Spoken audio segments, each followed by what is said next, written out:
আসসালামু আলাইকুম। আসলে ভিডিওটা আমি কোথাও ছাড়ার জন্য না, আমি আমার হাজব্যান্ডকে পাঠাইছিলাম। এই জন্য ভাবলাম যে ছাড়ি, তাই দিলাম।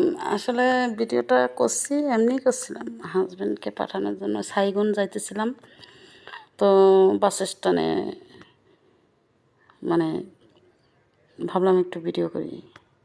ভিডিও করে আমার হাজব্যান্ডকে পাঠাই আমি কোন জায়গায় আছি। এটা হলো এই যে বাস থামে যে টার্মিনাল, সেইখানে।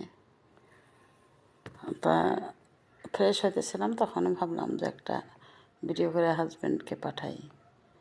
সেই ভিডিওটাই আমি আপনাদের মাঝে দিয়েছি। কেমন লেগেছে বন্ধুরা বলবেন। তো ভালো থাকেন। আসসালামু আলাইকুম।